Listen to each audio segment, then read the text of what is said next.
ডাকাতির ঘটনার সেই ডাকাতির ঘটনায় বেশ কয়েকজনকে পাকড়াও করা হয়েছে। যাদের পাকড়াও করা হয়েছে তাদের মধ্যে রয়েছে বিজেপি নেতার ভাই। পূর্ব মেদিনীপুরের ভূপতিনগর থানার হাতেই পাকড়াও। কিভাবে পাকড়াও আরো বিস্তারিত এই বিষয়ে জানবো, তবে তার আগে আরো একবার জানাই, ভূপতিনগরে জুখিয়া গ্রামে ডাকাতি হয়। সেখানে একেবারে গয়না, বাইক সহ একাধিক সামগ্রী লুট হয়। সুজিত রয়েছে আমার সঙ্গে। সুজিত, এই যে একাধিক সামগ্রী, গয়না গাটি, এগুলো লুটের ঘটনা, যারা ধৃত তাদের মধ্যে বিজেপি নেতার ভাইও রয়েছেন। স্থানীয় মণ্ডল সভাপতির ভাই, এবং সেই ঘটনায় স্বাভাবিকভাবে শোরগোল শুরু হয়েছে এবং রাজনৈতিক চাপানুতর শুরু হয়েছে এবং রাজনৈতিকভাবে তৃণমূল শাসক দল কটাক্ষ করতে ছাড়ছে না। আসলে 4 জন গ্রেপ্তার হয়েছে।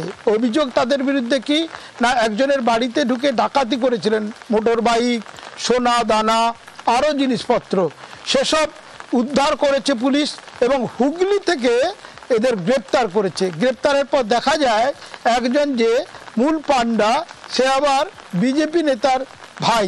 এর ফলে স্বাভাবিকভাবে সোনিয়া শোরগোল হয়েছে, সেখানে কটাক্ষ করতে ছাড়ছে না তৃণমূল, এবং আজকে কাঁথি আদালতে ধৃতদের তোলা হয়েছে। সব মিলিয়ে এই ঘটনা সামনে আসার পর নন্দীগ্রামের জেলা পূর্ব মেদিনীপুরে, যেখানে বিজেপি যে নেতার ভাই গ্রেপ্তার হচ্ছে ডাকাতি মামলায়, সেখানে কিনা রীতিমতো হইচই শুরু হয়েছে। এবং তৃণমূল, আবার বলি, তারা কিন্তু বিষয়টিকে নিয়ে কটাক্ষ করছে, তারা সমালোচনা করছেন, তারা বলছেন যে সাফাই দিচ্ছেন যে তার ভাই এরকম ডাকাতিতে জড়িত, অভিযোগ এসেছে।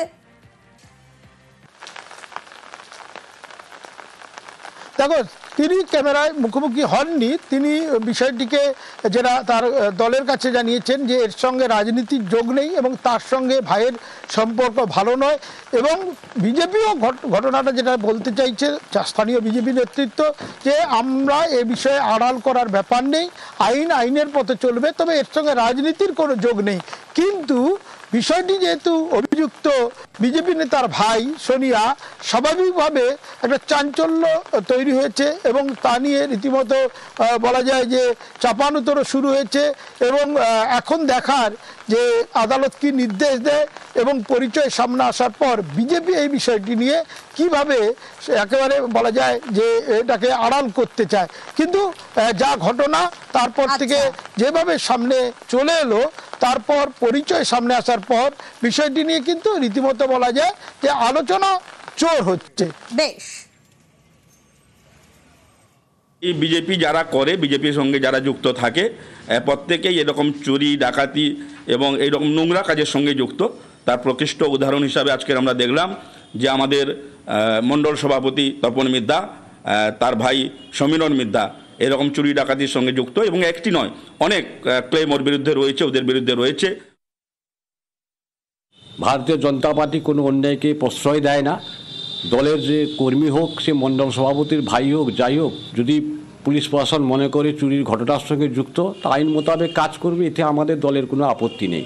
আইনের পথেই এগোবে, প্রকৃত দোষী সাজা হোক, এটা আমরা চাই।